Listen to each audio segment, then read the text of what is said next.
Hello everyone, and welcome to Symphony Preview on Helena Civic Television. My name is Cameron, the Helena Symphony's Director of Development and Communications, and today I am joined by Maestro Allan R. Scott. We are going to be chatting all about our exciting upcoming Masterworks 5 concert, so let's dive right in. Allan, we are performing easily one of the most important pieces of the 20th century on March 26th. Can you tell us a little bit about Rite of Spring and why it's such a historically important piece? Yeah, I mean, if we had to say one piece of music that every human being should hear and experience live, if you would ask me this 20 years ago, my answer would be the same.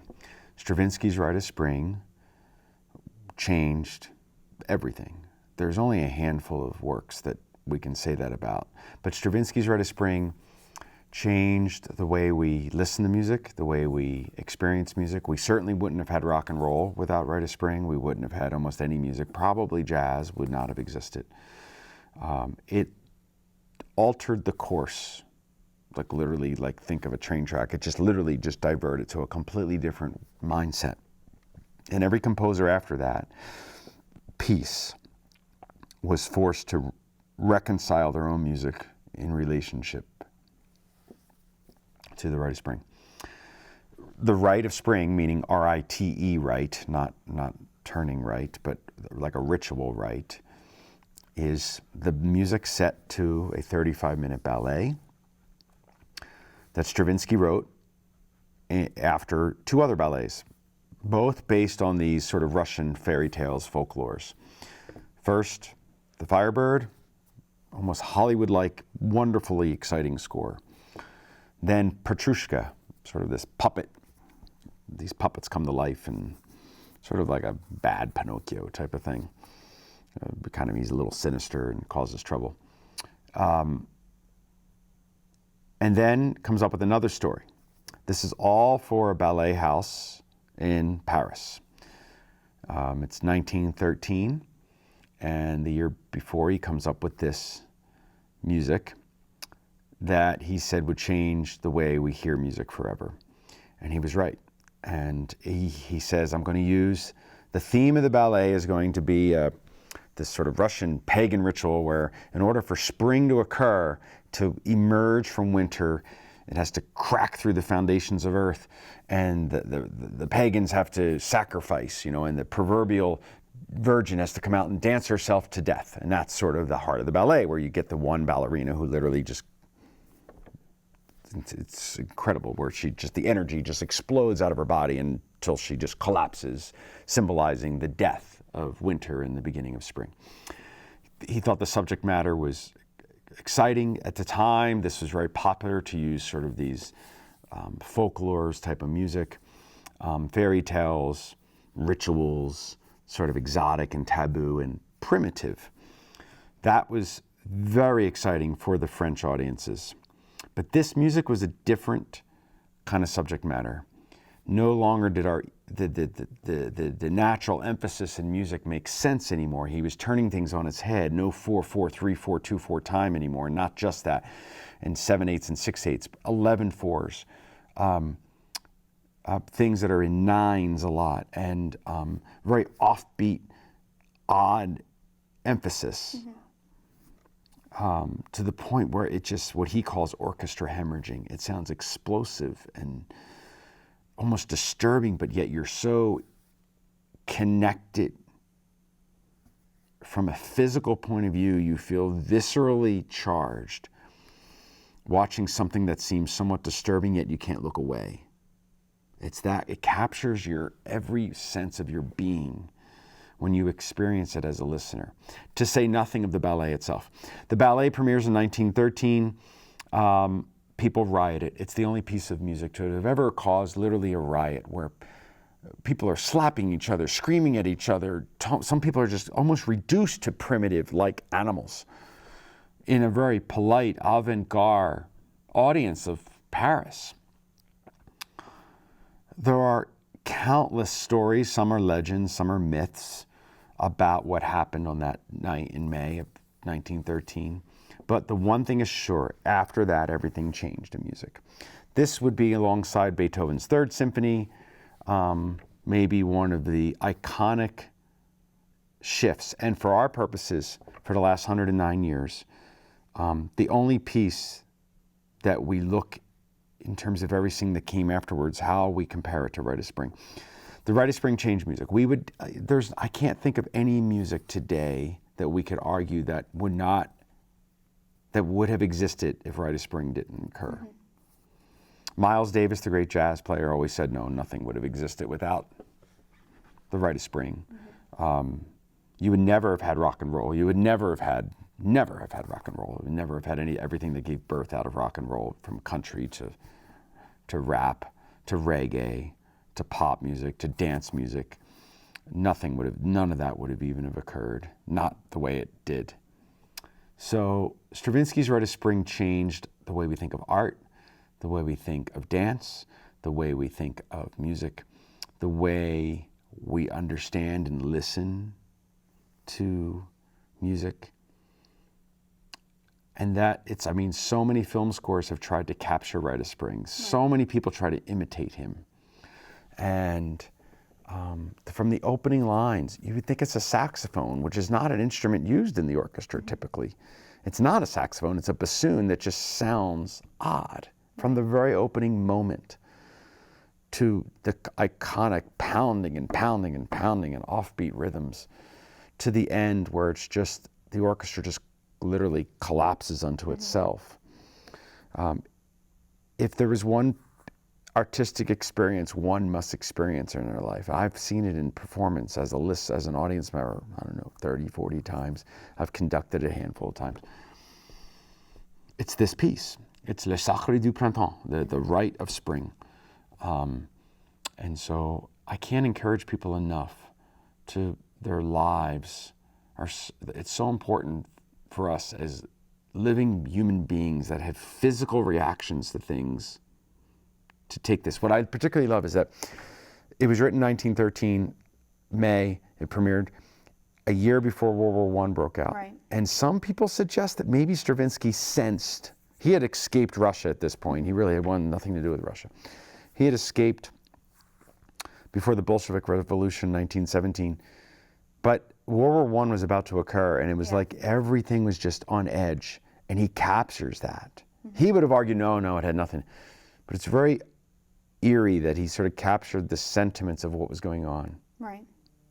I mean, and I think that it just contributes to the continued relevance of this piece forever, because, you look at the way that the world felt at that time, and it does resemble somewhat what we have going on in the world now. And I think that that's really what we try to convey whenever we do these kinds of discussions about these pieces that we're performing, is because they are just as relevant as when they were written as they are today. Yeah, I mean, especially not only just because of a madman invading Ukraine, but I mean of more of even the sentiments of the uneasiness, the political unrest in our own country, the social unrest, the pandemic anxieties coming out of this now, hopefully, once and for all.